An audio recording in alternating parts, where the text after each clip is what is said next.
Welcome everybody to this best out of 5. This is your grand finals for the East qualifiers.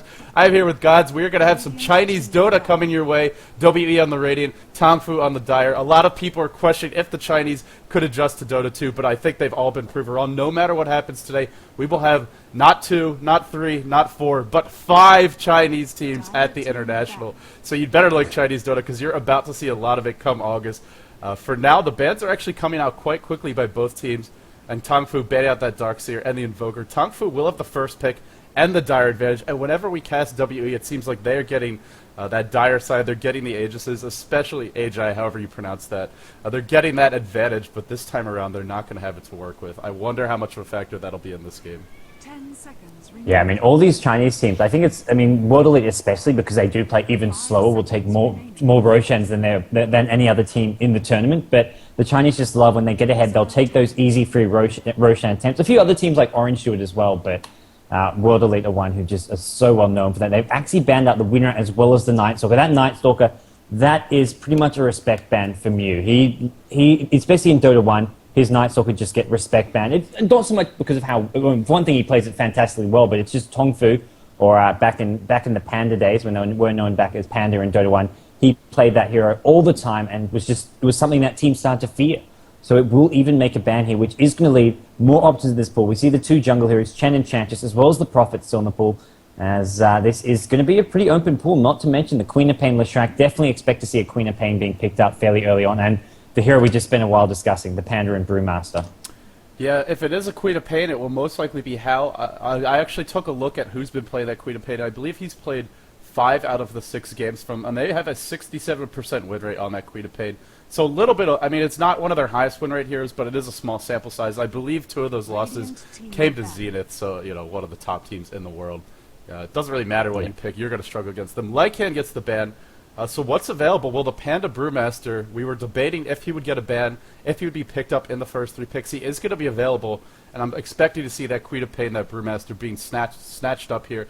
A couple of other heroes that are interesting to keep an eye on are the Dragonite and the Bounty Hunter. 2 heroes that Tong Fu have had a lot of success with. They may not pick them here, but they are still sitting out there in the pool, and at some point in this draft, I expect to see at least one of them either going their way or being banned out by WE, and also Chen and Prophet both make it through. Yeah. So Tong Fu have their choice. I think Tong Fu will go. Oh, that's it. I think they might go for the Prophet here, but they're going to go for the Chen, the jungle option here. So we're going to see Queen of Pain and Morphling. So no Prophet. Looks like World Elite just planned out exactly what they would pick in response to that Chen. Although the issue is now they could be giving up Chen with a Nature's Prophet, and that's a lot of sort of pushing potential if Tong Fu want to play aggressive. And World Elite are going to be banking on getting this Morphling at least some farm. And currently not really having too many defensive heroes to sort of hold off that early to mid-game push. I mean, Queen of Pain is nice, but you also need some other spammers in there. Something like an Earthshaker could sort of round that off well, but Tong Fu now, we'll see what they want to do to deal with this Morphling, whether or not they go for that early to mid-game push, or if they just pick up the hard carry, that is the Anti-Mage, which Hao has been playing. If they want the Anti-Mage, they have to pick it now, because otherwise they'll get banned out. It seems like whenever Tong Fu absolutely must win a game, they do go towards that Anti-Mage. They dropped their first game in the best out of 3 against Myth Trust. That was when they went for a very unconventional lineup. They didn't have a single hero that scaled well in the late game. Okay, there's your Dragonite. Will they go for the Prophet? No, it's going to be the Beastmaster. This could be an offlane Beastmaster, but we have seen Hao play that, or excuse me, not Hao, but that's one of Moo's signature heroes. He's played that in the past, so I'm curious to see where will this Beastmaster be laning. DK can farm in the safe lane, can go mid. Beastmaster either going to be mid or off lane here, but Tong Fu have secured themselves a lot of early game lockdown, a lot of early game pushing power, and some real tanks to stand on the front line, especially DK being supported by that Beastmaster, and with the Chen to keep him healed up. This is a very tanky lineup that Tong Fu has opted for, and against the burst damage they'll be coming their way, I think that's what you need to survive the onslaught. Yeah, this is what Tong Fu love to do when they get that Chen, is just go for that strong, tanky push. I mean, the Beastmaster can provide the aura. They may not even go for the Cool Beast build. It may just be the axes with the aura, all about pushing. And the aura is DK, that's one of the things. He can hit kind of hard, but he hits very slowly, even in ulti form. Well, his ulti doesn't give him any attack speed, so of course in ulti form, much like his regular form. But he hits hard. I mean, he can do some nice right-click damage, but he needs that attack speed, which is why you later on get that Assault Crest. So we will see him being picked up with the Beastmaster, and as a result, World Elite going to have to sort of defend off all those pushes. They are the ones who are going to ban the Shadow Shaman and Death Prophet, so a couple more pushing heroes being banned out as Brewmaster, Venomancer. I like this Venoban. It's the one hero that I think we've seen just be so effective at stopping pushes, even as a support hero. You just put down as many of those level 4 plague wards as you can, and just naturally towers become a lot harder to push. I mean, Tong Fu did it against Aeon, and we're going to see World Elite unable to do it here against Tong Fu themselves. It's actually a hero that World Elite really used. I feel like that was one of the core heroes that just was so frustrating for Aeon to play against. I mean, especially in that game number 3, I believe there was a Venomancer on the opposing side, and they tried to push early on with the Death Prophet ult, even the Shadow Shame and all. There was like 6 or 7 Venomancer wards constantly up, being such a nuisance. It's a smart ban by Tong Fu, and it really telegraphs that they want to be pushing early and hard. There are definitely other supports that could be picked up by WE, but they love to run that Venomancer, and it is the best anti-pushing support, at least in terms of reliable anti-push. You can pick up something like an Ancient Apparition, but his ult is not going to be quite as effective, especially if you go for an early pipe. And of course, it's not the most reliable thing in the world. The wards are just so reliable. Panda got banned out as well, and that's another hero that can really shut down pushes simply by popping his ult. It's usually going to drive the enemy team back. It also gives you a lot of lockdown, allowing you to focus down a single hero at a time. It's a good anti-carry. Crystal Maiden is the pick here. How will Tong Fu round out the side? Will they go for that off-lane Bounty Hunter? We could see a DK Crystal Maiden dual lane in the safe lane to start Chen defensive jungle, Beastmaster mid, and then a Bounty Hunter on the off lane. I think that would be a pretty nice, well-rounded lineup for Tong Fu. Gives them some late-game options with that track gold. It's a hero they've definitely run before. Also, I want to mention Broodmother's in the pool, and that is another strong pushing hero. Yeah, I find it interesting they went for the Crystal Maiden. I mean, it's just a small thing, but I mean, in the past, this has been them picking up a Vengeful Spirit to give them that other aura here, but they've gone for the Crystal Maiden instead. I mean, I think either way, they've got a solid lineup, but going for the Crystal Maiden over the VS makes me think, number one, they want to deny it from World Elite. The CMES is a strong sort of ranged nuking combo, something that can help deal with the pushes, and number two, I think they want that ranged initiation. If they're going to go ganking with Chen, you need that Nova into Frostbite to lead off the gank. They don't have much else apart from Beastmaster Raw, so I like that they've gotten it, especially because it denies World Elite of getting that hero. If ES with the Vengeful Spirit is not quite as strong, especially considering World Elite are going to be playing defensively, where VS is more sort of an offensive ganking hero. So denying that from World Elite, not to mention it fits sort of a similar role to the VS, maybe doesn't quite have the same aura and mid to late game use as a Vengeful Spirit, the ultimate as well not being as good, but I like that pick, and that's going to force World Elite into something else. They're going to get an AA at the moment, which could be a support, but at the same time, we could see either some dual lanes coming out. I mean, the Chinese have liked to go for the ES-AA dual lanes in the past. They want to pick up another support here for the Morphling, or we could just see an ES and AA as the two main supports there. What are you thinking AA as a sort of semi-farmer, sort of utility hero, or is it going to be a support Ancient Apparition by the looks of things? I almost wonder if it's going to depend what's left in the pool here. I mean, the two main offlane heroes that I'm thinking we're likely to see, if Tong Fu don't opt to put Beastmaster in the offlane, I think it's going to be the Bounty Hunter or the Broodmother. It's actually going to be the Puck, and this is a hero that Sansheng just crushed on yesterday. He dominated a DK 1v1 in the offlane, which is something you almost never see. His Puck really winning his lane. That gives them a lot of team fight, a lot of initiation. And the reason that Tong Fu dominated that game was they had a Panda with a quick blink, a Puck with a quick blink, and the 1-2 punch of those heroes was just too much for the opposing side to deal with. And Puck gives you a really nice initiation, a nice reliable silence. And against heroes like Earthshaker, Ancient Apparition, Queen of Pain, that silence is going to be so crucial to setting up kills.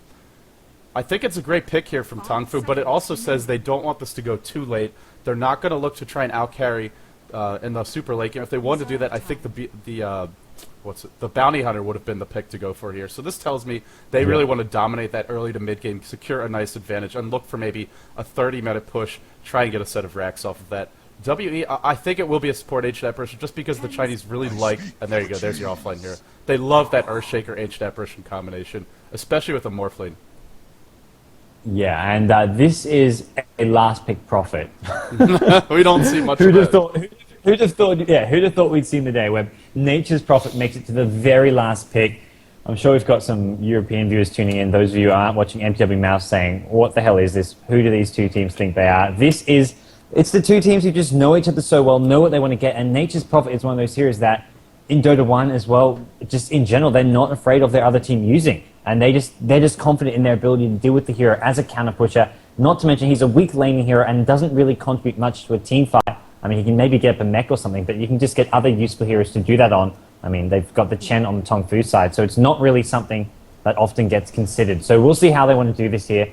Anyways, I'll introduce the Radiant side. We have got World Elite, the Chinese side. We've got IC playing the Nature's Prophet, fnty the carry on that Morphling, Chan or also known as Veronica on Queen of Pain, the captain Xiao Luo on the Ancient Apparition, and then we have got the Earthshaker, which will be played by Jiejie.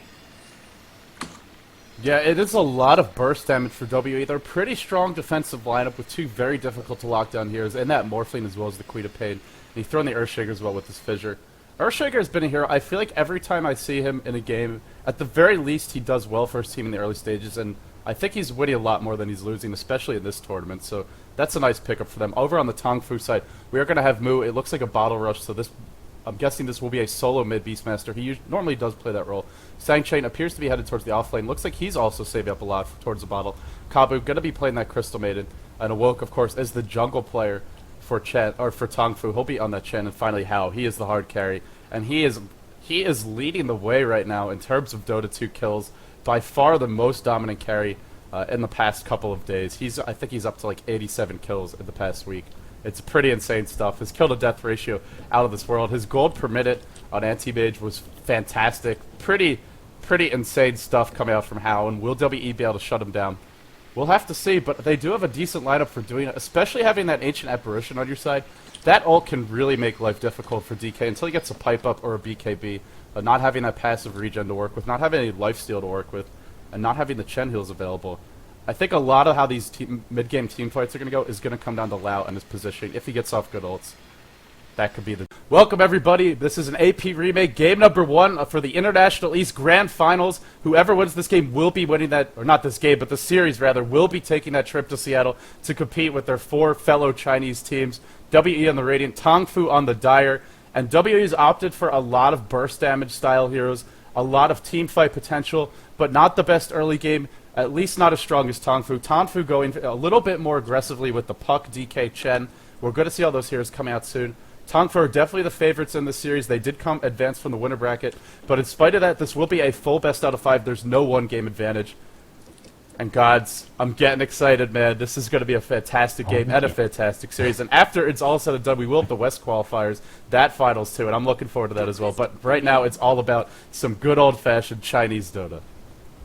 Oh, I'm so excited myself, man. Chinese Dota is, for me, that's as good as it gets. I mean, I'm a bit of a fanboy at times, but I like to say with good reason, because whenever I watch them, they always impress me, and they tend to always come out on top, regardless of the scenario, and that's been proven here in this qualifier. The last 2 teams standing, we've got teams from Malaysia, Philippines, Singapore, we've got it all, and this is the 2 teams who are on top, 2 Chinese teams. And it's not a grand finals without a few hiccups, but now here we are finally, a bit past schedule, well, a good full hour past schedule, but we have now started with game number 1, World Elite versus Tong Fu, and no surprise, we are going to be seeing a bit of the team sticking together at level 1. They do not want to get caught out when they go warding, when they go looking to plant down, at least sort of fight over map dominance here, as we will see. It looks like they'll scout each other. I doubt we'll see any kills here, but it's always possible, depending on how they position themselves. There is an ES Fissure. Can the captain get it? Looks like he's not going to go for it, as there are 5 on the Tong Fu side, only 4 on the World Elite, so a bit of cat and mouse. Doesn't look like we will see any spells being thrown down, though. Well, in spite of the fact that no spells were thrown down, I have to say World Elite's going to be happy because they were able to block their Pokemon from getting warded. And if you look at their lineup, they are very EXP and level dependent, especially on those 3 core heroes with the Prophet, the Morphling, and the Queen of Pain. You want your Earthshaker to get some levels in that Fissure because the push will be coming. You also want Ancient Apparition to get his ult up quickly because the push will be coming. So I think World Elite will be happy with how that started, but again, it's not a big deal.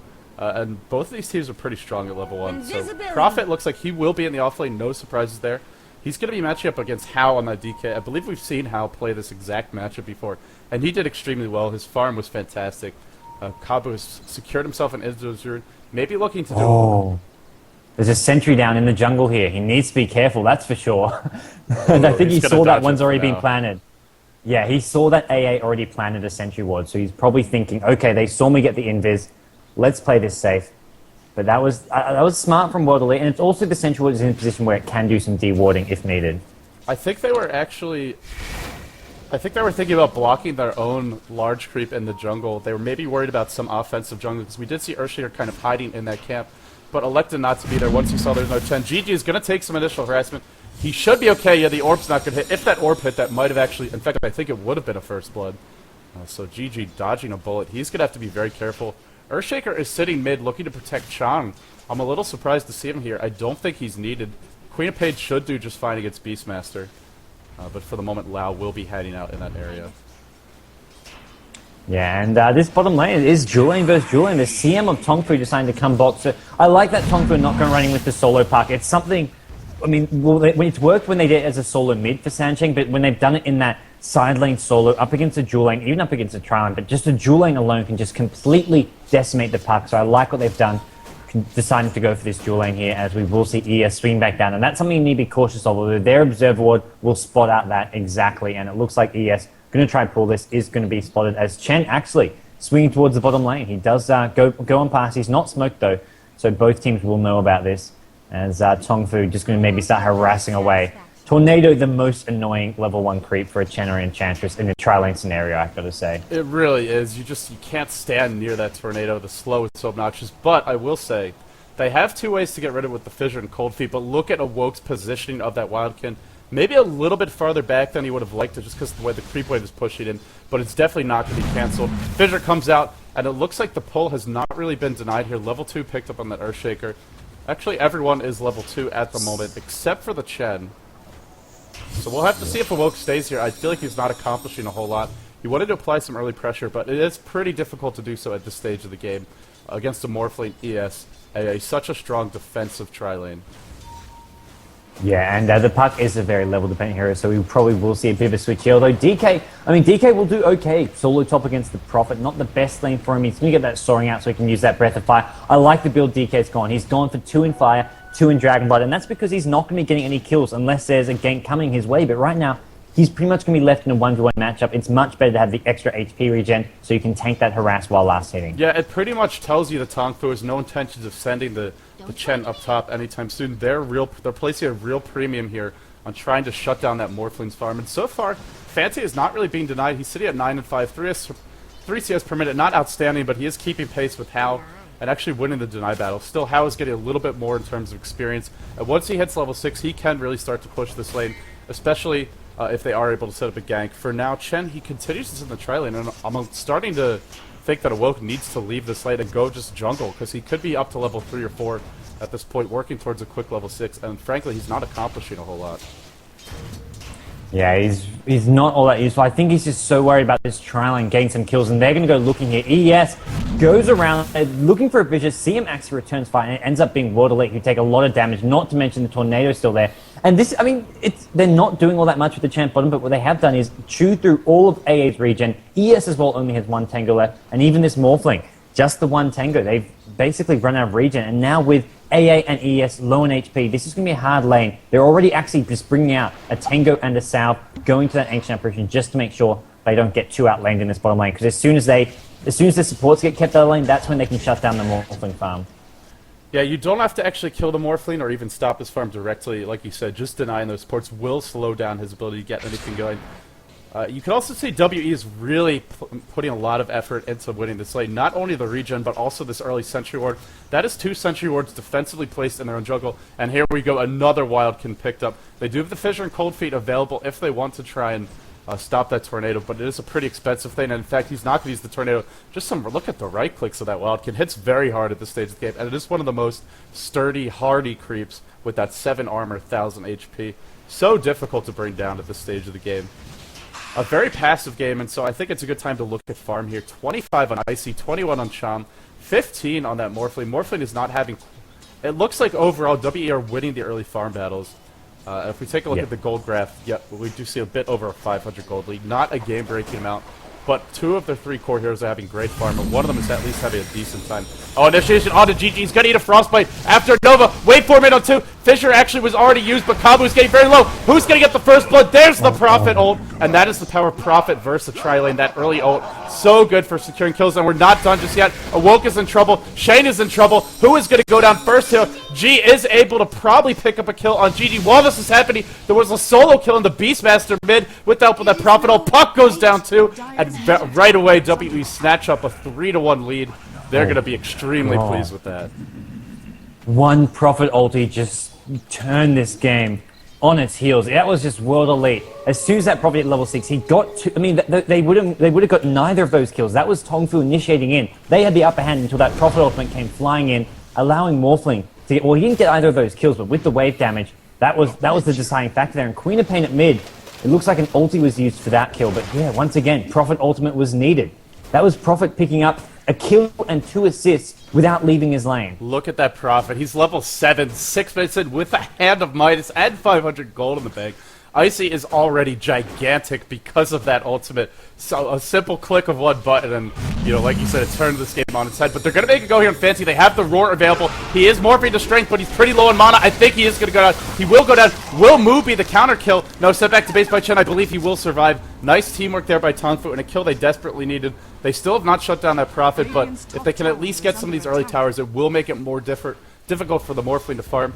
And speaking of that Prophet, he has abandoned top lane because he wanted to go use that Midas on a big jungle creep. So Hao has gotten himself a bit of free farm time, and that's something they're going to need is for Hao to get big as we approach the mid game.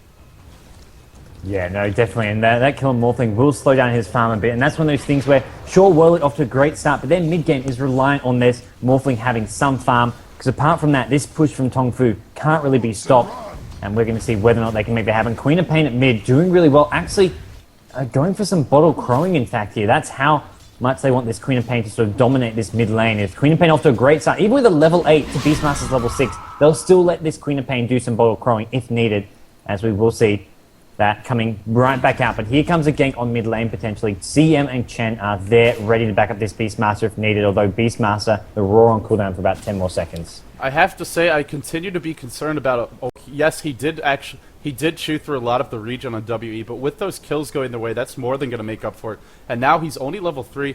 Normally when we see Awoke play that Chen, when World Elite play for that matter, they focus on getting a very quick level 6. You may see them do 1 or 2 ganks, but mostly it's about securing those early towers for the team, the early gold, and the quick level 6. Also, he still can only have 1 creep, which at this stage of the game means Chen is not nearly as high impact of a hero as he could be. So for the next couple of minutes, Awoke is going to have to focus on farming. As I say that, apparently he feels otherwise. Maybe looking to do some more ganking. If these ganks don't pay off, we're going to enter the mid game with a very underleveled, very squishy Chen against a lineup that can punish that because they do have a lot of burst damage going their way. Yeah, no, this is going to be hard to deal with. That. I mean, you just need to get up those mech and pipes almost just to deal with that burst damage. And, ooh, Prophet, look at this at top lane. CM and Chen go for a gank. He scouts it out with a Treant.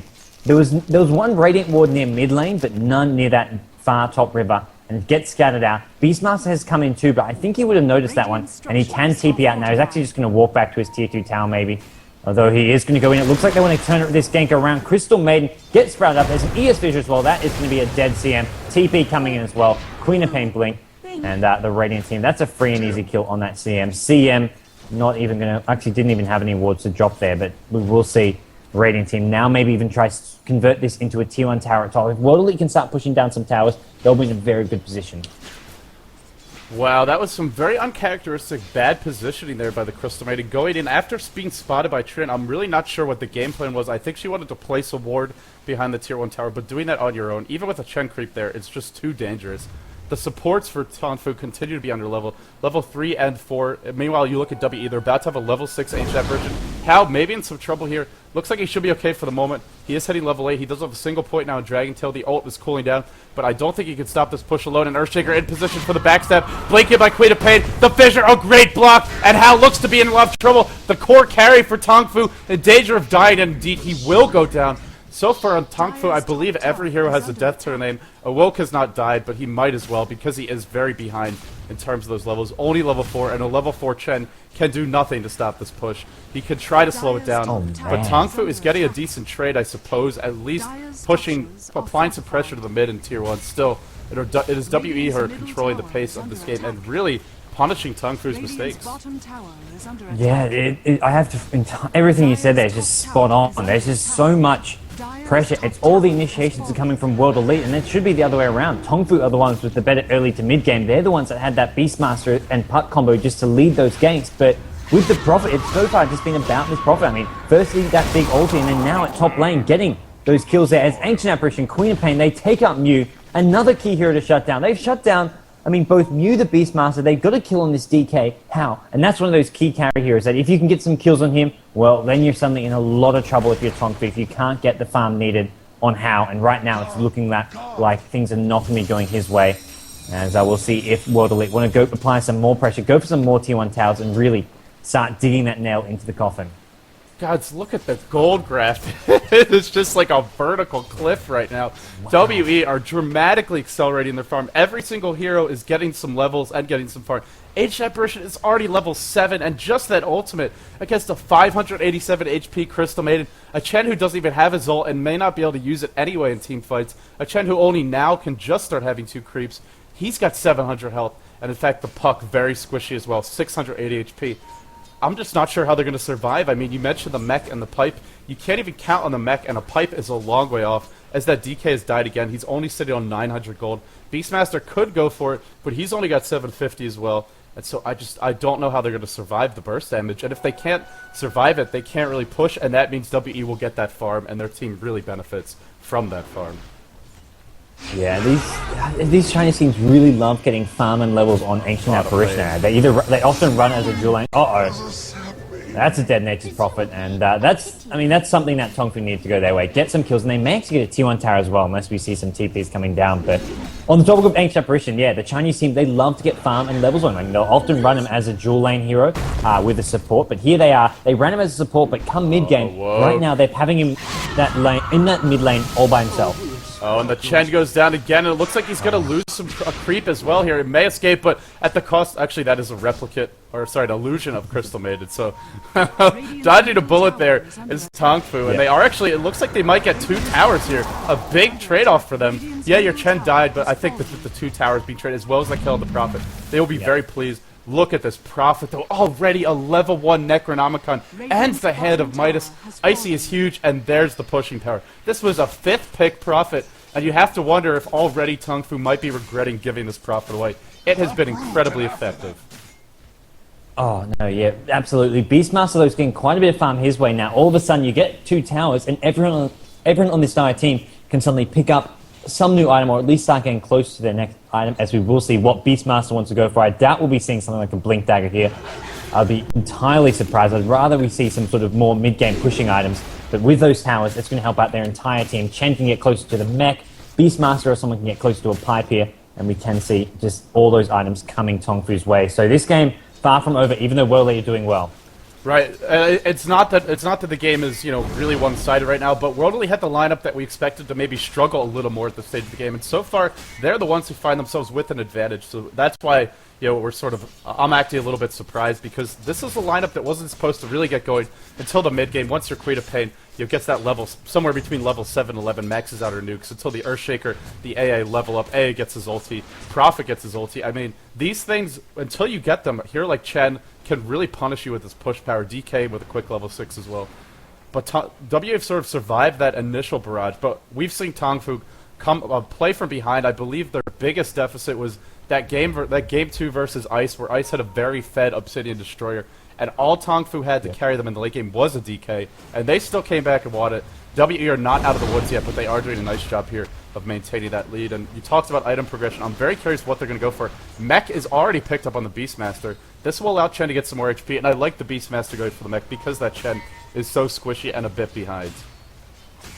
Yeah, and Beastmaster shouldn't have too many mana problems. They've got the pack with Arcane Boots, maybe even Beastmaster as well. Often you'll see the mech, and then Beastmaster himself gets a second Arcane Boots. And Beastmaster's a great hero. He can go for both the mech and the pipe if he's farming well. And another tower goes down. Tong Fu, they get it on the DK as well. That's going to help DK catch up. I mean, this DK, sitting on 3k gold all of a sudden, is actually right back in this game despite his slow early farm, not to mention a death going his way. He's sitting on 95 creep kills with 3k gold, and not to mention a couple towers. I think he got both top and middle tier 1 towers. That's a lot of gold for him. He is actually looking very, very farmed, and that's something Royal are not ready to fight yet with the heroes like Prophet and Morphling. They just cannot stop this push. Yeah, and this is what we talked about in the pregame, is WE don't really want to fight these pushes head on. They generally are going to want to go for trades, although maybe with their decent start they're going to attempt something here. Chen creeps, tanking up the tower. How with the Chen ult used just to save the creeps. That might prove to be a mistake, as Hao gets... Actually, he'll be okay. He'll be set back to base, and it looks like Tong Fu will be forced back. But Icy, not to be deterred, he's popped the Necronomicon bottom lane, pressuring this tier 2. Prophet just such a nuisance, even if you have a lineup that can secure early towers. Prophet can really punish that, but maybe he's overextended here. TP and the roar, and it looks like they're going to bring Icy down again after his great start. Will he actually die? He will. One more right click does the trick, and that's another kill that they really need. Blink Dagger already picked up on sansheng. Great farm here by Tong Fu. They started off slow, but they are heating up. Yeah, no, absolutely. And DK picking up an Oklahoma, he's just going to be going for that BKB, which he will have very, very quickly. And with that, I mean, they get the BKB up, they get that, just all those sort of team fight items up, and they'll get the Roshan as well. There's not much World Elite can do to stop them. That's the advantage of being on this dire side. And I've got to say, it feels like all of a sudden, despite that great start World Elite had, it's Tong Fu who, as they should be doing, are the ones in complete control, and they are just sort of moving World Elite around the map. Sure, World Elite did go for the counter push there, but even just trading towers is okay for Tong Fu because it's one more lane they push out and one more way to make it easier to take Roshan the later this game goes and just get those key items up. For them, it's more important for Tong Fu to get those mid-game items than it is for World Elite, because World Elite need more than just those mid-game items to win this game, especially with that Morphling. Speaking of mid-game items, it looks like Chan is going to be rushing BKB of his own, but he is behind that DK in terms of getting it, even though he had some great farm to start the game. Morphling, I just looked at him. He's nowhere near any big item pickups. It's really only Icy who has that significant item in the Necro Book, and they're going to go right in the Roshan pit with the Chen, as well as the Inner B-Star. Even a single point will allow them to take this Roshan down pretty quickly. And look at the wards from Tong Fu. That being said, WE do have that AA ulti, and that is a powerful tool at your disposal if you want to try and shut down a Roshan attempt. Will they actually go for it? Earthshaker not yet spotted out by the Sentry Ward, but he's about to be. Lau is probably going to go throw it and go in there, just throw a Fissure. There's the AA ulti, a lot of damage. The Prophet bouncing through. The Queen of Pain ulti, the Chen heal, and it looks like nobody has gone down for Tong Fu. Oh, just the Crystal Maiden, but Awoke getting caught out. Great engagement by W. This Roshan attempt is over, and DK is getting bashed by Roshan. Actually, he's not getting bashed. He will get away, but Moo's going to go down as well. 3 kills, a triple kill for Chong. And Chan, now that BKB is about to come, Hao is trying to slow down the fight, but I believe Tong Fu may have just fed an Aegis the way of WE. We all know WE love the Roshans, and they're going to secure one of their first of the tournament when they're on the Radiant side. So great fight for them. I am so surprised by it, but the fight is not even over here. Dreamcore goes in, they want this AA, they want the Morphling. They're going to take out the Ancient Apparition, and Morphling forced to wave out, still in a lot of trouble here. Morphing to strength, getting himself up to about 500 HP, but he is just running out of stats to convert, although it looks like DK being sprouted. That's going to slow down his advance. I'm so surprised Tong Fu got caught out there. I mean, that was like what you see sort of tier 2, tier 3 teams do, where they'll go 5-man Roshan and let the other team get in perfect position for an AoE combo. I mean, there was no subtlety about that Roshan attempt. They were all 5 missing. It was obvious they were Roshan, and Puck was in the pit as well. I mean, Puck with the Blink Dagger should not have been in there. Should have been on the side, either scouting things out or at least looking for a Blink Silence as a counter initiation, but they just got entirely caught out. All 5 heroes in the Roshan pit getting hit by that AoE combo. I think 3 or 4 got hit by the Fissure alone, and that was an easy stop for World Elite. Just a bit too easy for my liking. Yeah, and when you have that Beastmaster, sure they were smoked up, but you have a Sentry Ward. Where's the Hawk on the high ground up above this cliff to spot out that Roshan attempt? And where are your eyes on the map? You really should have at least one player who's just sitting there watching the screen, because of course you can't see smoke tears on the mini-map, but you can see them on the main screen. So a couple of mistakes there by Tong Fu, sloppy, uncharacteristic play, and WE taking full advantage. This is a team that can punish those little mistakes, and you know, the Aegis on the Morphling. Things just got a lot more difficult for Tong Fu. That was an Aegis they really wanted on their side. In spite of the way that Roshan fight went, they do have a BKB up on Hal. Of course, the Blink Dagger has been up on the Puck. Beastmaster with the Mechanism and a Cloak. Maybe he'll go for a Pipe next. Not sure what Chen's going for. Okay, he's opted for a pair of Arcane Boots. Won't be a quick Drums, but I expect Drums or maybe a Vlad's to be the next choice from him. He's just a little bit more HP, a little bit more team fight presence. And it looks like WE are feeling confident. They might go for a mid-push.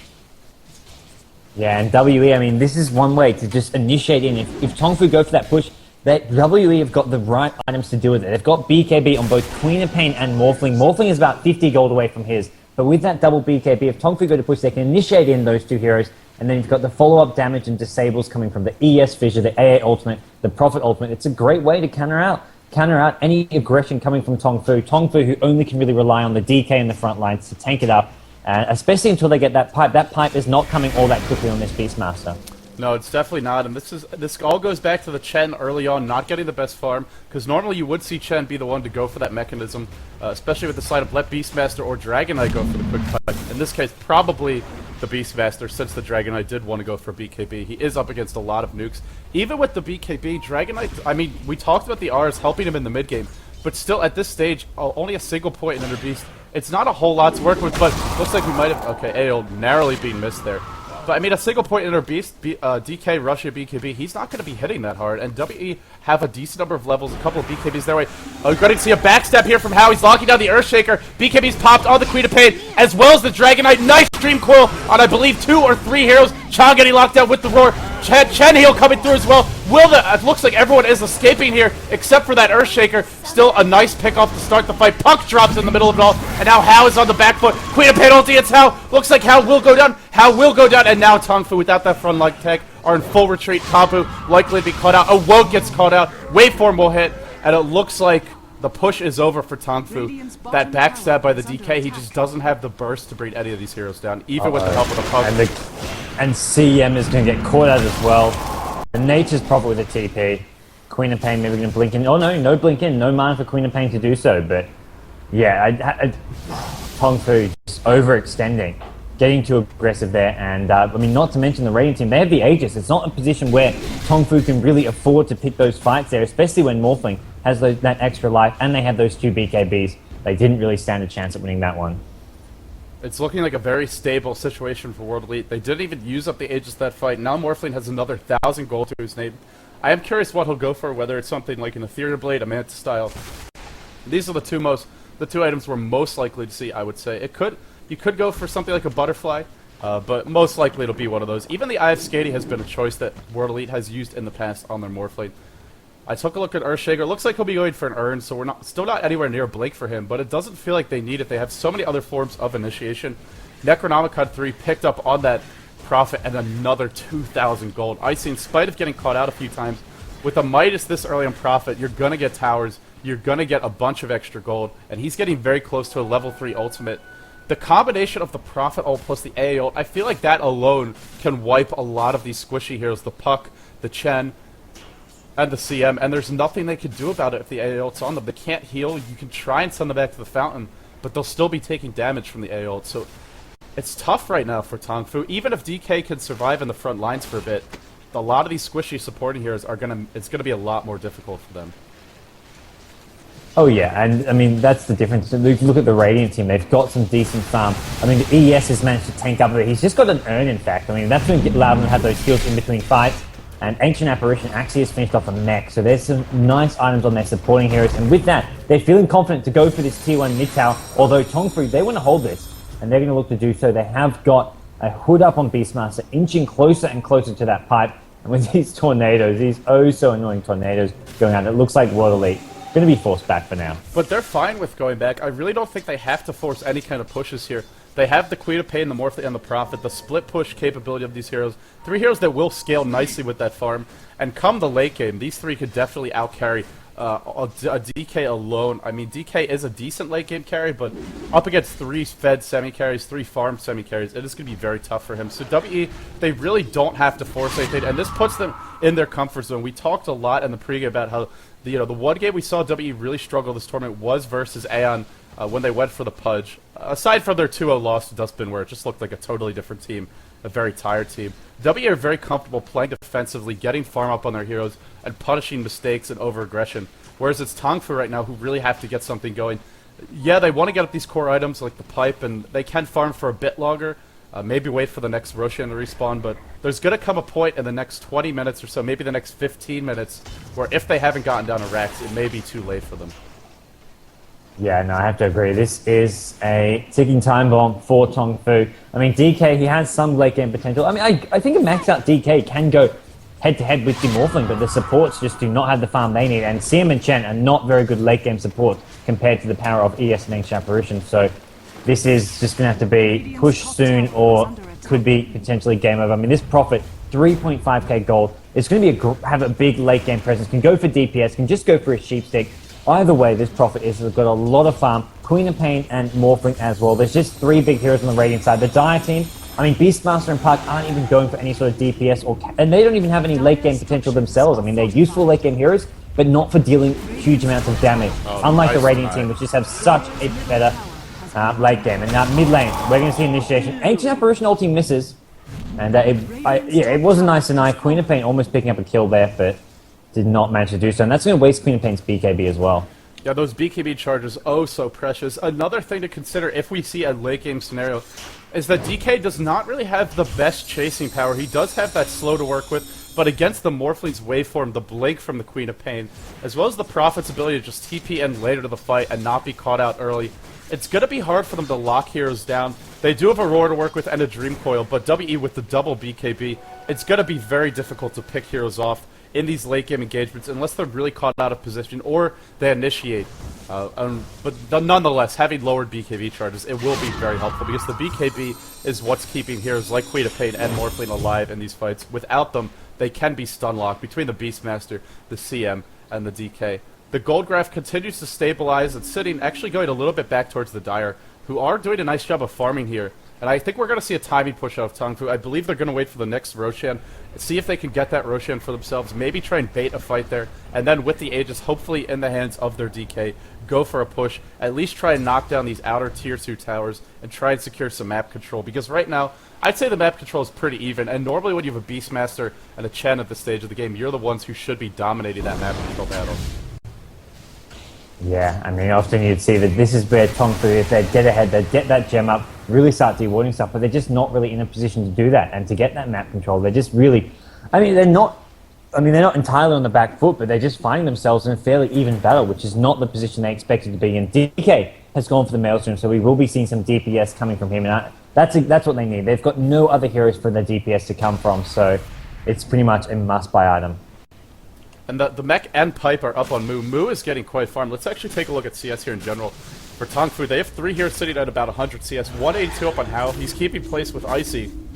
Morphling is a bit behind, but with 6 assists to his name, he's still doing quite well. Hao has really not had a...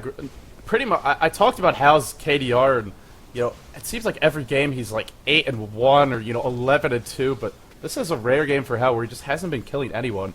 Still, he is very good at farming, and he is leading the way for his team. Keeping pace with Prophet is quite an impressive feat, especially when you've died a couple of times and you're on the back foot.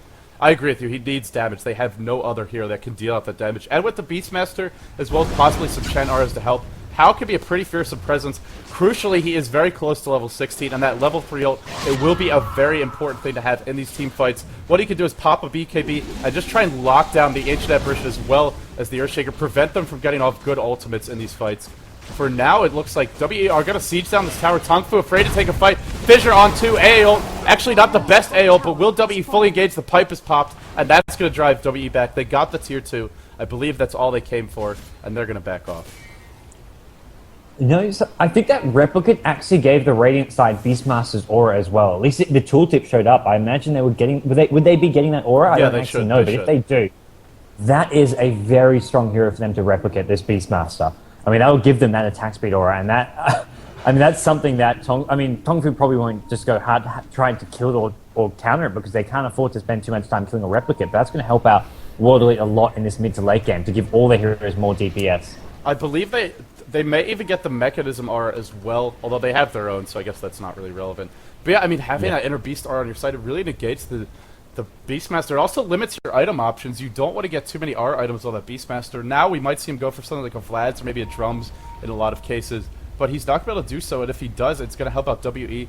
Similarly, DK, he can't really go for a Soft Caress, and that's a common pickup on him. It would be a great pickup versus WE, giving them a bit more push as well as some more tank against a lot of right-click potential on WE's side, but he can't go for that either, and if he does, it will help them out. So, I mean, yeah, the Replicant is going to be really, really strong here as we approach what looks to be another push on the bottom lane.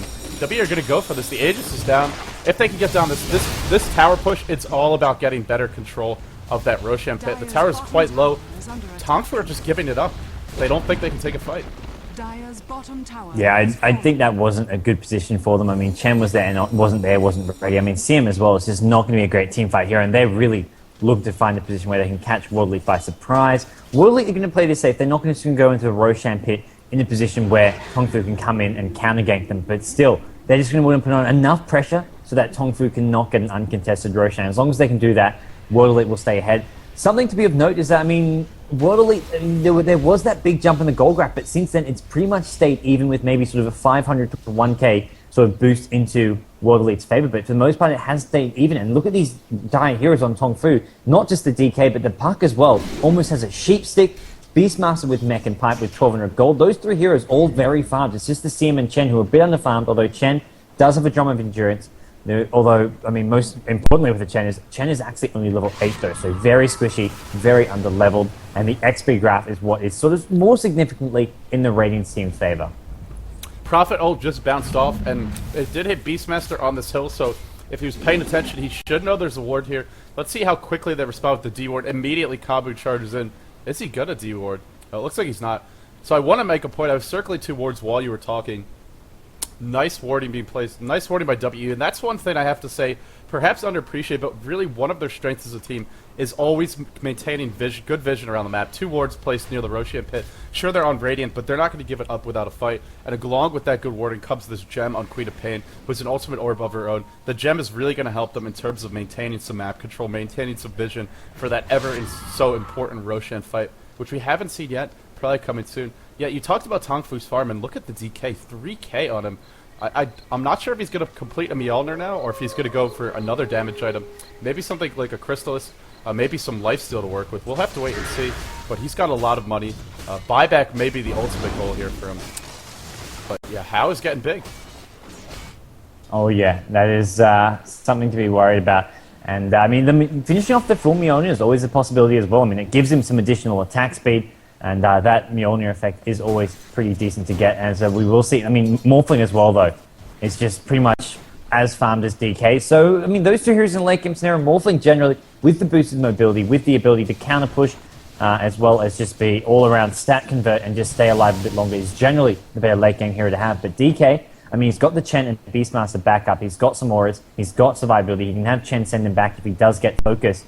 Could maybe be enough to carry this game, as we will see. The Dire side, Tong Fu, they have smoked up behind him, maybe looking for a pick-off, and it could be this Prophet who does get caught out. Prophet pops the ultimate. Look at Icy's position. Blanket for the puck. Dream Coil to start. Has the silence available as well, but this is a very long range to be initiated on, and it looks like sansheng might be in some trouble. There's the Hex. There's the DK stun. They're stacking them all up a little bit. A ulti bouncing in. Queen of Pain ulti, but a nice heal by Chen as well as the pipe. Looks like everyone will survive. That's a big pickup. Roar onto Chan. Wall and BKB form. Look at this DK just going to work. The stun onto the supports. So squishy. Are they going to go down? Lau not able to drop a good Echo Slam there. There's the Echo, but it was onto a BKB How. And Icy, he bumped back. He's rejoined the fight. And it looks like right for now we have 2 heroes of WE down. 1 on Tong Fu, and that's with a buyback. So I believe they got 3. That's a great fight for Tong Fu, and they're going to back off. Roshan is up, and this may be the time to go transition into the pit. That was just massive play from TK. I mean, the aura giving him all that extra attacks, but he just tore through those 2 supports. The EES, the AA just got absolutely ripped apart. Queen of Pain didn't go down, but you could see with that roll being used, even in BKB form, just taking so much right-click damage. And then as soon as the support comes in, DK says, okay, I'll take out you 2. The BKB, I think that must be a 10-second BKB because it lasted a damn long time. Looks like it was only 9 seconds, but still. It was a long time. Lasted long enough that the AA could do nothing. Even the ES, he waited for so long, even then tried to pop his ultimate keep alive, but the BKB was still there, and there was just no stuns to prevent Tong Fu's DK from just tearing them apart. And with that buyback being used as well in the Prophet, that was a big win for Tong Fu. I have to question this Prophet's item selection here. He went for an Aghanim Scepter, and I get, yeah, you want to stall out the game, but in these engagements, and Tong Fu is going to be looking for them around the 35-minute mark, because of the way their lineup is constructed with a couple of heroes that don't really scale well into the late game. A Hex here would just be so helpful, especially to lock down a hero like Chen, prevent him from popping that heal. If you can, and Smoke here, I think this might have been spotted by this ward. Yeah, it might have been out of range, I'm not sure. But either way, look how defensive, yeah, it was spotted. W is going to back off. Not to mention they used it. Yeah, especially because they had just killed a Treant, so there's still some temporary vision right afterwards, and it's probably the case that World Elite was actually watching them there. So I think they can either spot the smoke effect, even in there's some mechanics even in fog and in sort of on the minimap you can either hear it or see it even in fog. So I don't think that worked too well for Tong Fu, but they're just going to get this tier 2 bottom tower by the looks of things. I don't think there's any defense coming from World Elite for this. Prophet is at top lane, and the Radiant World Elite not quite ready. ES, no blink dagger. This is going to be a tier 2 tower for Tong Fu by the looks of things. Yeah, and with this tier 2 tower, that will give them some better map control. They're going to go for an immediate initiation on How. I'm not sure that's the right hero to try and focus. And Chan, he's getting locked out. He's going to go down. Does he have the buyback? He does. He may need to buy back because otherwise Roshan will be the prize for Tong Fu. And Morphling in a bit of danger here. Might get caught out. Hex to start. Do they have... No, it looks like he should be just fine. Nobody else in range. But another pick off, another tower. And this is where Tong Fu, their teamwork, their coordination, they're really starting to sort of pull together as a group. They're not making the mistakes that WE are. And WE, a team that is normally very careful, very cautious, are the ones who are getting caught out and losing some key heroes. Yeah, and LD, man, have you seen this DK lately? He just had 7k gold. He's going to buy a full Assault Crest and still have like 2k gold left over. The last time that I looked at him, he had about 5k, but I guess he got the tower last hit as well as another kill and a bunch of creeps. Yeah, how? This guy runs his own bank. I mean, seriously, he just mints money for himself. Look at his farm, 260 CS. And to even be in the same ballpark as a Prophet who had a 5-minute Midas, even on DK who's a decent farmer, is quite a feat. How is playing so well here in the mid-game. Are there any other big item pickups? Of course, we talked a lot about the Prophet. The Hex, or not the Prophet, the Dragon Knight. The Hex is up on Puck. Aside from that, I'm not seeing a whole lot here for the Radiant. Looks like a Force Staff or maybe a Yule's will be forthcoming for Ancient Apparition relatively soon. Aside from that, yeah, I'm not seeing anything. The Morphling just sitting on a Manta style. There's 2,800 gold, so Fancy's working towards that item. But I feel like Morphling still needs at least one more item after that before he can really become a dominant force in these fights. Yeah, Worley just got a bit stagnant with their play. I mean, early on, for once they were applying some pressure. They were getting towers, they were getting the kills, and as a result, they prevented Tong Fu getting that early Roshan. They put on some real pressure. They are going to find Yu at mid lane with a Hex, with a Sprout. A ultimate coming in as well. He's already popped the mech. There will be a pipe in there as well, and I think that was not a kill they were ever going to get there, as DK TPing as well. That's going to take a bit of damage on him, but Chen using the Hand of God as well. But by the looks of things, Tong Fu just going to make sure they play this safe back off. Although DK, I mean, has used the ulti, so maybe Royal Elite will use this opportunity to their advantage. Not to mention they just snagged a replicate of the DK. We'll have to see. Park probably looking to sheep that one down. Not going to let World Elite use that to their advantage. Do you know, does the Dragon Knight replicate actually get the slow as well as the armor arm? Yes, it does. Oh, it gets the slow. Oh, Morphling is going to be so nice. There's the Hex. No more DK for WE. And a stun on the Fancy. He will be forced back. WE is just sort of jockeying for position here. They don't want to let Tong Fu push out this lane and rotate towards the Roshan pit. Mechanism is popped. The DK gets hexed again. That ult is going to be down soon for him. Blink in. The ult from Club. There's your BKB. And Lao, caught out of position, will be focused down. No, Chen sends him back to base. I think he had to kill there in Lao, so a bit of miscommunication. At WE, they all survive. DK ulti is down. WE might look to continue to push, but as I say that, a couple of these support heroes are looking pretty squishy. They may need to go heal. Yeah, at this point, I mean, sure, the DK ulti is gone, and they have used. I mean, Tong Fu have thrown away a lot of their ultis, but World Elite is just not really in the best position to continue pushing, and it looks like they are going to back things off at the moment. And Beastmaster, I mean, the map point is really helping out Tong Fu, preventing World Elite from doing anything too sneaky, preventing them from taking the Roshan, especially when they're on the Radiant side. And as a result, we are in a bit of a stalemate here. Morphling getting pretty far, but I mean, he's had that Manta and BKB for a while now. Not going to be a absolutely massive Morphling. I mean, his third item isn't going to come up to around the sort of 40 to 45 minute mark. And that is not, I mean, a massive farm on a Morphling. I mean, it's not quite the dominant Morphling we've seen throughout this tournament. And right now, Tong Fu, with this DK, he is a hero. He is looking pretty massive with the 3 big items and 3.5k gold. He's going to TP back in. His ulti is now back up. So he's got the BKB. They're going to pop the pipe. Although they lose a tier 2 tower, Tong Fu are ready for another fight with BKB, level 3 ulti on DK. And we'll see what he wants to go for next with this 3.7k gold. Yeah, now, something worth noting, if Tong Fu is able to get that Aegis and DK dies, he will not respawn in ult form. And on a hero like DK, he's just a completely different hero when he has that ult to work with. Sure, you'd love to have the Aegis on him. You'd love to have this tanky beast, a hero that has to be brought down twice and not just once. But it's not like a Morphle with an Aegis where he comes back and he is the exact same hero, or an anti-mage with the Aegis at his full damage potential. DK will be a little bit neutered, even if he does respawn. But it looks like Tong Fu are going to get the Roshan here. A ulti is actually, okay, it will be used. A bit of a lag there. Are they actually going to go in? Net onto Chan, a nice net. Fissure as well, but it looks like they're going to be forced back. Roar onto Chan. Will he be brought down?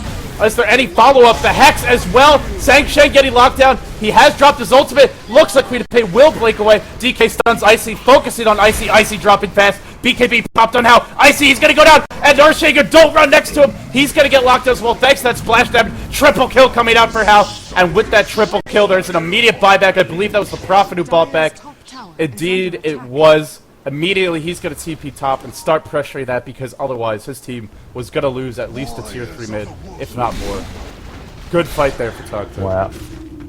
Absolutely, and it was one of those things where it took a while for DK to get in the fight, but once he made a big difference. He was actually stuck in the Roshan. The fissure block got him stuck in Roshan, and that's where that puck went down really early because there was no backup from the DK because he was entirely unable to enter the fight. But as soon as that fissure wore off, it did take a good 5 seconds. Hao came in and just cleaned up. And speaking of Hao, he's got enough for a Daedalus if he wants to complete one. He's getting totally out of control. Once again, his replicates will actually give him that crit, or the replicate will get the crit as well, but we've seen Tong Fu are just going to use Hex to remove those replicates. If they ever try to keep them anywhere near the fight, they're not afraid to use that puck Hex to remove it. And Replicate is a spell with a decent cooldown. It does have an 80-second delay before you can recast it, so I doubt we're going to see WE actually having a DK on their side. But it is nice nonetheless if you're able to force that Hex usage. So a little bit of, interesting mechanics and, kind of cheeky play by both teams. Still, after another Aegis, after another big Roshan fight, Road Elite are heading on to this tier 2 mid. They haven't lost too much in terms of map control. And with the Prophet and the Agadibs, actually, I'm getting a big lag spike here, and we are going to see a pause. Yeah.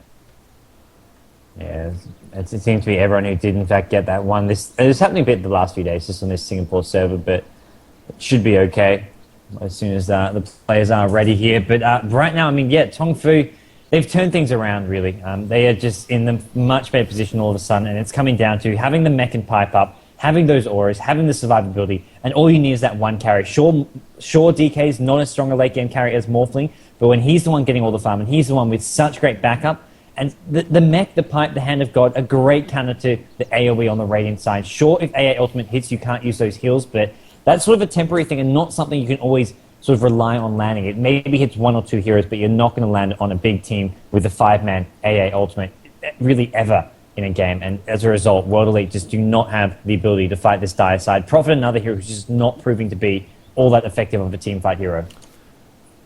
Yeah, now the only time we're really likely to see a big AA ulti is around the Roshan pit, and unfortunately that engagement is over for World Elite. It didn't work out well for them, so they're going to have to wait 10 minutes for a likely AA ulti. If Tong Fu try to push, that may be where we see a decent AA ult, but again, it's one of these things where even if you hit a perfect AA ulti and you throw in the Prophet ultimate, DK is tanky enough that he can withstand that. The pipe, the mech will be popped, and of course, the Chen can always send him back to base, and now this DK has 2 lives, so perhaps he will save his BKB and his ult for when he respawns, or if he uses them initially, that's going to remove all the nuke damage. Morphling has an Eagle Horde, and I believe this is going to be a Butterfly. Either that or he's saving for buyback, but at this stage of the game against the BKB DK, and with the pipe and the mech available as well as the Chen heal, I feel like the Ethereal Blade, it could work. Maybe you could burst down the Chen with the Crystal Maiden. It's just going to be a lot more difficult than it would be because it's coming so late against such farm support heroes. And DK has actually finished off a full Daedalus. Going to do massive DPS with that. Wow. He's screaming for about 700 or so, and you do get the Maelstrom extra damage every now and then, every few hits. So just ridiculous farm there. Chen's picked up a force up. I like the design on a Chen. Just because it is one of those things where you're just sort of keeping teammates alive, just forcing them if they get sheep. Like the DK, if they initiate on him, as long as he faces away and hasn't been stunned, he can get forced out and basically keep him alive when he can't use that BKB, provide him time to get away, pop the BKB, then enter the fight once again. Look at Sansheng on this puck, only 194 CS, but he's got another ultimate orb along with that Hex as well as the Blink Dagger. This is a very farm puck, and a late game puck can be a fantastic support here to have. Not only does he give you that initiation with the Dream Coil, but he's so elusive between his orb as well as the phase shift. You can be guaranteed to get off that Hex not only once, but possibly 2 times if the fight goes long enough, especially with, as we keep on saying, these very helpful, very useful defensive supports. It's going to be hard, nonetheless, for Tong Fu to breach WE's defenses. They do have a lot of anti-push, a lot of spam on their side. But it is Tong Fu right now who are feeling bold. Glyph is forced at the tier 2. Pretty early Glyph, to be honest. They really want to defend this tier 2. Oh, nice initiation here onto Hao. Where's the 4-step? They're not even going to bother to use it. It's available. But look how tanky Hao is. He doesn't even need it. He's going to be just fine. Even with a perfect fissure into Cold Feet, going to be sent back to base, and he can rejoin the team shortly. But with that DK gone, Tong Fu will retreat. They definitely need DK in these fights. At this point, I guess the only item he could really add is a Boots of Travel. As long as he's got the Aegis, he's maxed out. Well, he can upgrade that Maelstrom into the full Mjolnir, which he'll probably do as well. But maybe, I mean, ideally he'd want to get a heart. So once he's used up the Aegis, he'll probably just replace it with a heart and give the next Aegis to one of his teammates, such as the Puck or the Beastmaster, and just go rely on having the extra life from having a buyback or something. But having a heart on this... And hopefully you're going to be able to see this and catch the action. If not, there will be VODs available. And of course, you can always watch the replays, which do have the in-game commentary if you have Dota 2. But here we are, back into a game that's still 53 minutes in. This is a very long, grueling game, and it's only game number 1. Mu gets initiated on bottom, but he is pretty tanky in his own right. Between the pipe, the mechanism, and the Vlads. 20 armor on this Beastmaster. He will be fine. 4,000 gold up on the Prophet. He's saving for buyback. Queen of Pain. She has the buyback as well. It's all reliable gold for her. And the Morphling. 5k. All unreliable gold, but he could go for at least one component of a big item if he wants to and still have that buyback. Yeah, we'll see what he wants to get. Maybe just go for a Skadi or something at this point. Just give him that amazing survivability, all those stats, as well as that slow attack. When you hit as fast and as hard as a Morphling, that Skadi does synergize very, very well. And top lane, we've got Prophet just continuing to farm away. Prophet as well, sitting on 5k gold. So, I mean, World Elite have managed, despite losing these recent team fights, despite not getting an Aegis, they've managed to keep this consistent sort of 5k gold lead. I mean, it's been a bit of a squiggle up and down, but it pretty much has not gone far, not deviated much at all from that 5k mark.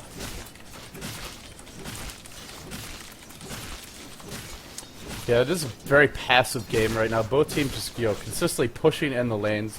But not really committing to a big team fight. The DK, he is maxed out. He's got cheese. He did not opt to add, as well as Boots of Travel and 4k gold in the bank. I wonder, at this point, he's saving for buyback. There's just really nothing he could buy. I mean, you mentioned the late game heart. Could maybe buy one of those if he has buyback available and they actually lose a big fight. But here we go. This is going to be the big team fight. This might be the game-deciding one. DK ult dropped immediately. The A ult is going to hit, and he's actually going to run all the way back just because of that. He is quite afraid of getting locked down by these sheep sticks. He doesn't have the Aegis to work with this time, so stun lock could end Hao's life. Fissure is going to hit on Hao as well as Mu. Pipe is popped. Hao still sitting on the front lines. Mu aggressively charging in, maybe looking for Roar. He's going to get sheeped up as well as the cold feet. I believe it is going to proc. Sprouted in place. Mu held in place. Will Chen send him back to base? No, there's the 4-step. And Tong Fu starting to take a lot of damage. They are working down the tower here, but they haven't actually got it.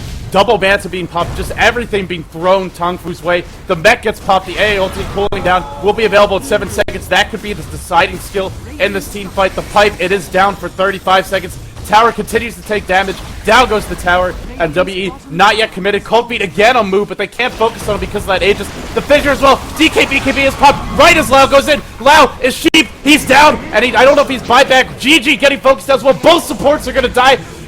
Hao is just absolutely cleaning up. The Dragon Form finally dead. Look how hard he's hitting. One set of racks go down, and I think they can just safely back out after this. Tong Fu, they are going to do that. Great engagement for Tong Fu, and that's why they gave the Aegis to Beastmaster, because he can be that secondary tank.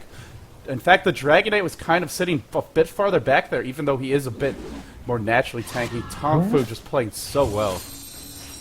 Dragonite's just so important to keep alive, and as you mentioned, he can get locked down and prevented from using that cheese, focused down, and with an A ultimate as well, those heals do not work on him. So I agree with that. Have him sit back. Beastmaster running in. He just ran in balls deep, and it worked out so well because he's got that Aegis, even if they focus him down. Not only, he tanked up one of the sheep sticks. Those are sheep sticks that they really need to save for that DK, but they used one on the Beastmaster. They used a Sprout as well as the Cold Feet just to lock down Beastmaster, and as a result, they had not enough left for DK. I mean, sure, they still had one sheep as well as, I mean, maybe 1 or 2 stuns, but once DK had a fewer disables to actually be locked down with, he had time to get off the BKB and just tear through the World Elite squad. Speaking of that DK, has he rebought his BKB? No, I believe that's what you might see here. He's sitting on a 5-second duration. He's also got 7k gold. I think this is the item selection you go for. He indeed, he sells the BKB, he is going to rebuy it, and still have buyback as well as a bunch of gold in the bag. So how is at that point where he's just virtually immortal? I would not be surprised at all to see him go for that late game heart if he ever uses the cheese. He's already so tanky, and the heart is just going to make it. Even a butterfly would not be a bad choice, or maybe a Heaven's Halberd, but I think the heart is the more likely choice. It is so good for sieging, because even if you get low, you can back off, let the heart regen you up, and then go back in again. Well, it's one of those things you can almost just give the cheese to a teammate and once he can afford that heart as well as buyback, because as long as he has buyback, he pretty much has that second life anyways. And having heart will just give him so much survivability that it's almost worth having the heart instead of a cheese, as long as he has buyback and he has that security. But Waterley, they've smoked up. They're looking to make something happen, and they know they're now in a do or die position. They've got to make some plays. Tong Fu, I mean, they immediately recognize that and will play this as safe as possible. They are just sitting back in their base as 5, not even trying to push out these lanes yet until Waterley show themselves on the map. DK kills one creep wave, then goes back inside his own base. That is how safe Tong Fu want to play this and how sure they want to be of this win. CM is actually the one poking out. That's because CM can actually, CM as well as Chen, but those are two heroes who don't matter as much and can afford to die, although there is backup for them. And now Waterley, the smoke wearing off, we'll see them heading back towards their own base, and Tong Fu, the ones being a bit more aggressive now. There were some big item pickups for WE. Even though they lost the Rax, they don't have buyback on this Morphlane, but he has a Morbid Mask as well as an Eye of Skady. So we're about to see a maxed out Morphlane fancy versus this DK in the late game. I feel, I'm not sure who has the advantage just in a 1v1 match, but I want to say it's a pretty even match. But of course it comes down to that supporting cast, and as much support as WE has in terms of the additional damage dealers like the Prophet and the Queen of Pain, they don't have the same ability to keep a hero protected and keep him alive. And ultimately I think that's what's going to matter. It's not about who does the most damage, it's about who can survive the longest in these fights, and especially with the cheese, the rebought BKB, Tong Fu definitely have the edge. WE are going to have to play this one perfectly, looking to go high ground here. They're not even going to wait for the next Roshan. Tong Fu feeling very confident. There's the DK ultimate to start. Adaptive strike to follow. The Prophet ult bouncing through. The creeps are getting low. Chen about to lose his army. Just a mechanism pop for the moment. But they are doing a lot of damage here to the tier 3 without truly committing. I heard a blink dagger, but I guess that was a blink away. Very tense moment. Oh yeah, it really is getting to that point where now, once again, like we saw at bottom lane, they're going to be looking to push on in. Beastmaster this time does not have an Aegis. What he does have is buyback and boots of travel, not to mention Chen, who can send him home, and then he can use boots of travel in. So as long as, I think once again, we'll see Beastmaster in the front lines, tanking it up and trying to soak up some of those disables, prevent them from going DK's direction. Although right now, Tong Fu not going to push on yet. They will wait for that bottom lane, wait for that to get on into the Radiant space, applying some additional pressure, especially on those tier 4 towers, which they will have to slowly chip down. And it looks like DK will get sent home. I mean, that could be just to buy a new item here, as we will see him, just actually more than anything, just healing up, because he was down to about half HP. Yeah, he's going to hold on to that cheese, and Roshan very close to respawning. They're going to have 2 cheese and an Aegis to work with, if they can secure that for their team. Puck on another 3k gold, Moo on 4k, and Moo, I'm not sure what, maybe he's going for a Hex of his own. He's got an ultimate orb picked up, and late game Hexes, even on non-intelligence heroes, can be so useful to have, especially with this Beastmaster. He's very hard to bring down, and especially so since DK is the hero they probably want to focus. So he may get to use that Hex not once but twice in a fight, and if they can get off 2 Hexes between the Puck and the Beastmaster, I see them winning the engagement. So the late game Hex, a great pickup here. Even Kabu on that Crystal Maid has a Ghost Scepter, a nice pickup. W at this stage of the game, it's much more about their physical damage than the nuke damage. It's a decent amount of nuke damage, but it's mostly physical. And we're just going to see a bit of jockeying for position here. Tong Fu getting prepared for Roshan. Nice wards being placed. The gem being used to de-ward and make sure there's absolutely no vision for WE. And I'm not sure WE are going to think about contesting this. They may just give this one away. And I mean, it's just Tong Fu. Look at this massive farm of I mean, Beastmaster's picked up an ultimate orb, sitting on 4.5k gold. He can get either a Lincoln Sphere or a Sheep Stick, depending on when he wants to go. I mean, it looks like they just want to get a couple Lincolns. I mean, Puck already has one. Puck, not to mention, is 3.5k gold. The entire Tong Fu side is absolutely stacked on items, not just their sort of, I mean, well, their one carry, the DK, their utility heroes in the Beastmaster and Puck, and then their supports, Chen CM. Chen has a Necrobook 2, inching closer to a Necrobook 3. As we will see who is going to get the Aegis. It's maybe Puck or Beastmaster. And it's going to go to the Puck this time with Beastmaster. No, CM. Why not? CM's going to take a cheese. Oh, I thought That's when you know you're far. Oh, she gave it over to the Beastmaster. He's got a complete Hex and 1,600 gold.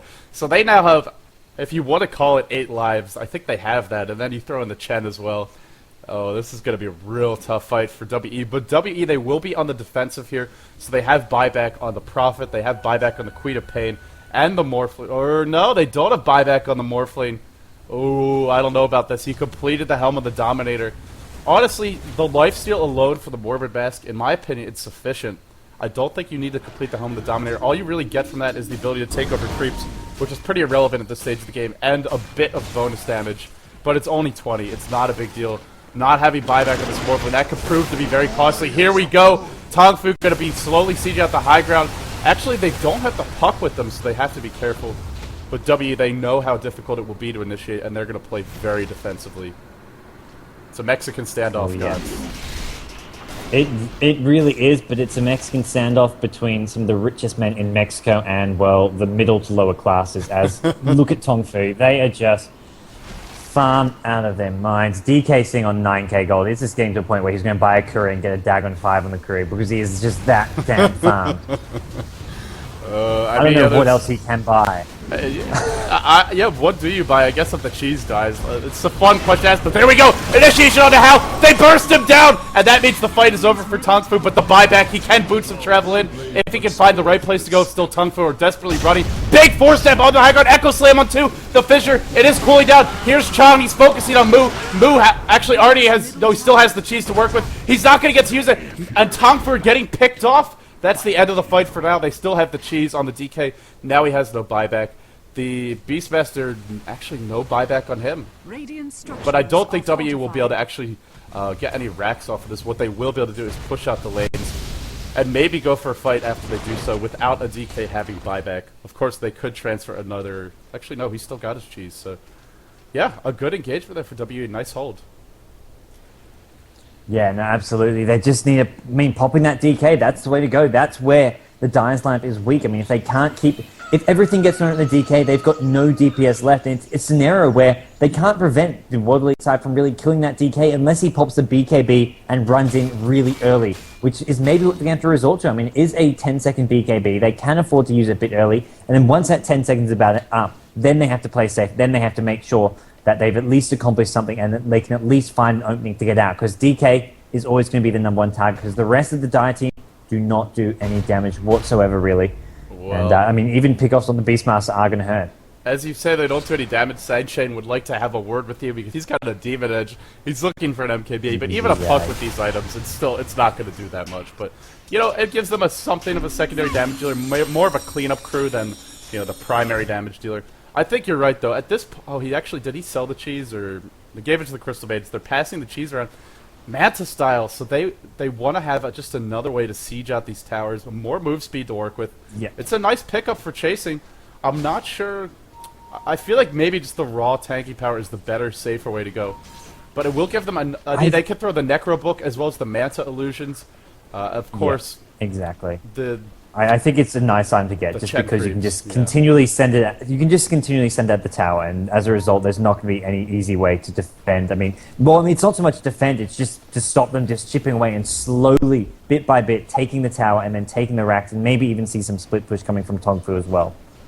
This DK still has money for buyback, but crucially that buyback is on cooldown for 2.5 minutes. Tong Fu going to go for a smoke here, but they're unlikely to catch anyone for World Elite out who are still remaining deeply ensconced within their own base. Everyone at World Elite has buyback at this point. The Morphling has it. He didn't have it in the last fight. Icy has it as well. The Queen of Pain even, being played by Chan, she's got it. Honestly, I wouldn't be surprised if Tong Fu just wait until that buyback is up on the DK before they go in for a fight here. But with the Glyph being down for World Elite to really cap off the discussion as far as, you know, just going in for the tower, there's no Glyph, so they could pop the BKB as well as the Manta and just charge in, do a bunch of damage to the tower, and back off before anyone dies. You know, once the buyback is up, I expect to see Tong Fu doing just that. Yeah, it's really hard to defend when they've got buyback. So I was actually surprised that last fight, DK got picked off, but he fought back immediately. He could have maybe used those boots of travel to come back to the fight. There was creep waves at mid, at bottom, the chain creeps he could TP to, and then just try and force a fight, because the Radiant team, they were chasing. They ended up killing the Beastmaster as well, but DK decided, let's not force the fight. I think it was just Tong Fu deciding to play as safe as possible. If they forced the fight and DK died again and it didn't go their way, then potentially they've lost the game. But with all those Radiant sheep sticks and nukes on cooldown, I think it was a fight they could have won. Oh no, How! He pops the ult as well as the BKB and the Manta style. Those illusions do slow, and it looks like he will escape. Still, a BKB charge was used as well as the ultimate. And are we going to see World Elite go on the offensive now? They do have a couple of buybacks to work with, but look at bottom lane. They're losing their base towers. They're going to have to back. and Tong Fu will survive. That was a quick reaction by Hao. If he did not get off that BKB, no buyback on him for a full. It would have been about a minute, a little over a minute to work with, and that could have been an absolutely devastating pickoff. That was so close. They ran right into him. I thought that Prophet was going to get that sheep off first, but DK just in time. Although now, I mean, you mentioned, yeah, 1 less second on that BKB. A BKB he just rebought. The ulti's going to be on cooldown for a bit as well, although I don't imagine World Elite can use that to their advantage. They're still stuck on the back foot, but I mean, World Elite, I mean, look at this farm. I mean, look at this Prophet. 6k gold with Daedalus, BKB, Manta, and Sheepstick. He may even sell this Necrobook 3. I feel the Necrobook 3 currently is not really that effective of an item at 70 minutes into the freaking game. It's one of those things, it feels like we're only at maybe 50 minutes in, but we've actually been in this game for 70 minutes now. And this Prophet is maxed out. Morphling is looking to get maxed out as well. And against, I mean, all Tong Fu have is a DK who is he's hard to kill, but he's not impossible to kill by any means. He's at 2.5k HP, and his hard to killness is simply coming from his teammates. This is why I love Chinese Dota. And like you said, I didn't even realize. I did just look at the clock right as you were mentioning that.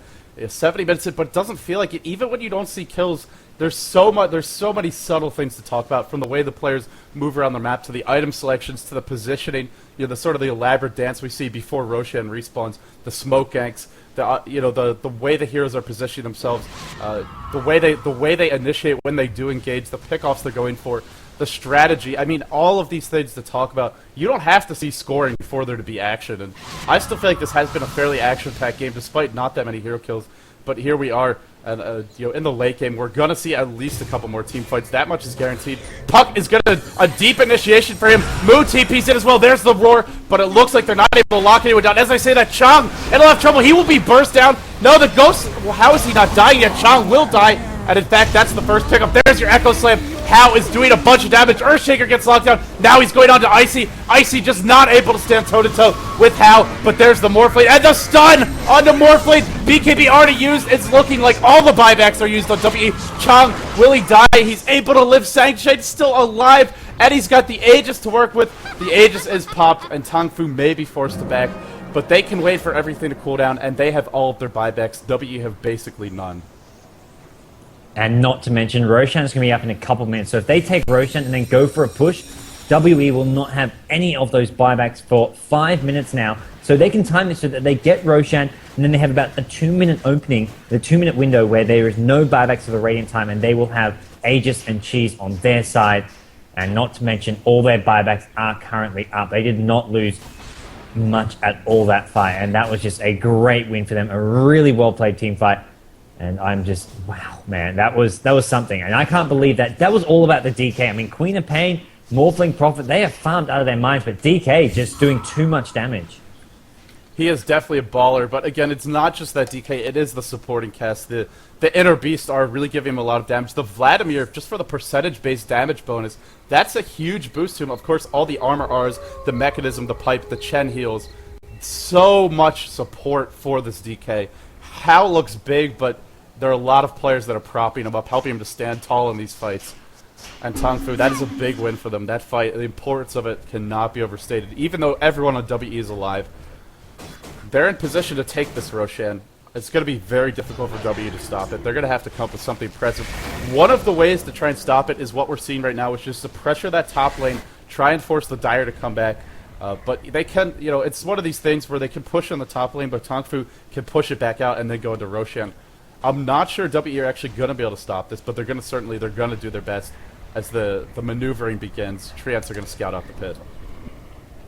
Yeah, absolutely. We'll see them. Oh, they're going to last. They may not actually last long enough to see Roshan respawn and know the exact time, but I imagine World Elite in a match like this, and just being such an experienced time, will have ridden down the time. And there we go, Roshan respawning. And we will see the Dire team, Tong Fu, sitting in their bases, playing very defensive. It looks like they're the ones who, when they don't have the Aegis and Cheese, or at least a positional advantage, and when they don't know where World Elite are, they are scared, because if World Elite catch them by surprise, it's going to be World Elite who have the upper hand. If they can get those first sheepsticks off and pick someone off, like we've seen them do a couple of times with the DK, that's when it can really be problematic, as now Tong Fu finally decide to move out. They will see a couple of these World Elite heroes mid, I believe. They'll see the Prophet illusions at bottom as well as the real Prophet, and they also will have that Hawk coming up soon. Cheese number 1 already on the ground. They're going to have 2 cheeses as well as an Aegis here. And it looks like Beastmaster's going to take the Aegis. The 2 cheeses just on the ground. 1 to the puck, 1 to the Crystal Maiden, and that is a very, very, very rich Tong Fu. Oh my god, just the sight of the Crystal Maiden with the cheeses. She probably won't even get to pop it in these fights because she dies so quickly, but that is just how... They have a fabulous wealth of items here. I love the Aegis on the Beastmaster because you're not just preserving him and making sure he can tank. It's also, when he respawns, you're gonna get that inner beast aura again. So it's only the few seconds where he's down where you won't have it, and he's the secondary damage dealer for Tong Fu by buffing up Hao. Speaking of buffing up Hao, he is massive. 8k gold in the bank. Oh man, I mean the gold doesn't even really do anything from this point. I mean, maybe he should be looking to invest in a crow with a Dagon. Although that's the time you spend micro, and that is just not worth the risk of making any sort of mistakes with your hero. But he doesn't even need gold. He should probably be giving the creeps to his allies. It's a very small thing. Late games like this, games that go this late, are kind of uncharted territory. Teams do not actually face them that often, especially practice games where a lot of times when the game is one-sided, you will see a team just calling GG and wanting to go on to the next, focusing more on their drafting. So it's like very deep sea, like the Marina Trench, and people have not really even seen what's down there too often. But Hex to start on Hao. There's your Echo Slam. Hao getting caught out. Will they burst him down? It looks like they will. Hao goes down. He's got the buyback. Instantly buyback. I think we will see the boots of travel into the fight this time. Though. No ulti. He does it for BKB. Puck is going to get worked down. Yeah, big win. Oh, this is World Elite with a lot of power on their side, and they're not done killing. They're looking for more. They're going to get maybe the Chen or the Crystal Maiden as well. No TP for the Crystal Maiden. We'll see if Chen can send it back with the Holy Persuasions. Doesn't look like it's going to happen. And now Chen, TPing. Is there any stuns? It looks like there's not.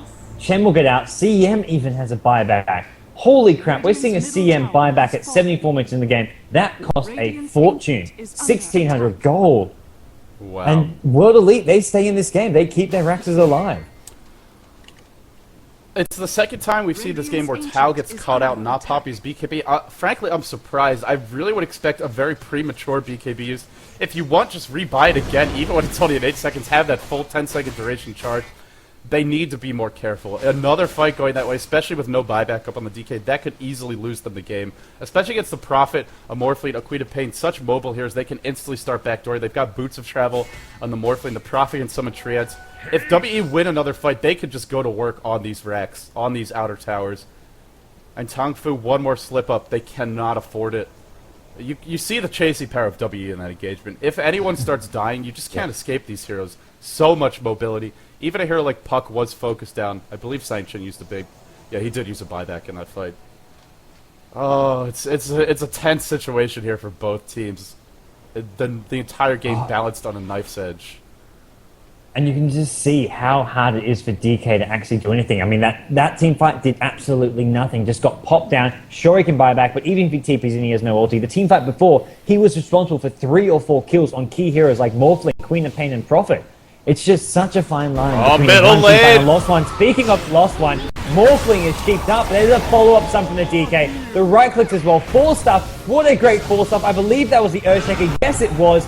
Luo, the captain, saving lives, and now Prophet coming in with a poor TP, gets picked off, instant buyback, and that is just the story of this game. Buyback after buyback, and Sansheng, the puck, in trouble, has a cheese, does manage to pop it, he pops the cheese, keeps himself alive, 18 apparition going down, ES gets scouted by the CM, and there goes your 2 support heroes. We're in our 5v3 situation, neither of those heroes with a buyback, and with those 2 heroes down, sure they're just the supports, but 5v3, those supports are making a big difference. I mean, you look at that ES, that 4 stuff just saved the Morphling. They need the supports, every little bit of damage counts, every disable, every tiny little thing matters at this point in the game. This is such a chaotic game that there was cheese just sitting on the ground while they're going for the ranks. The throne was taking damage throughout that fight. This game has been all over the place. A little bit unusual for a Chinese Dota game. Just so many crazy things happening. Hex onto Hao. Hao in a lot of trouble. Cannot afford to go down again. He's being sent back to base, so he won't be here. He can Boots of Travel back in. Ghost Scepter gets popped. The Prophet goes down again. I believe this Prophet has no buyback. He did already use it. He is dead. Look at the Puck standing toe-to-toe with fnty, doing a lot of damage. DK in the fight again. Morphling so low. I think Morphling will go down. Queen of Pain died. And it is this Tong Fu lineup with limited late game. They're going right for the throne. The throne dies. Tong Fu take game 1. What presence throughout this game, gods. I am so impressed by Tong Fu. They really had the lineup to dominate the very early stages. but they fell behind in WE. They showed signs of life. They showed signs of being able to take this game, but ultimately it was Tong Fu with their experience, with their coordination, and the dire advantage. Let's not kid ourselves. That made a big difference here. Tong Fu take game one. Absolutely massive. I cannot believe. Dire advantage aside, that was a fantastic game. I have to say, just you can see the power of having just one carry here and having the superior team fight and survivability. Just it counts for something. Even if your opponents have the sort of the one carry with the two strong sort of secondary carries, it was not enough for World Elite. Even in a late game scenario, the Morphling, the best carry in the game with Queen of Pain and Prophet to provide additional DPS, did not matter. And Tong Fu 1-0 advantage them. Great play by Tong Fu. Guys, don't go anywhere. Game 2.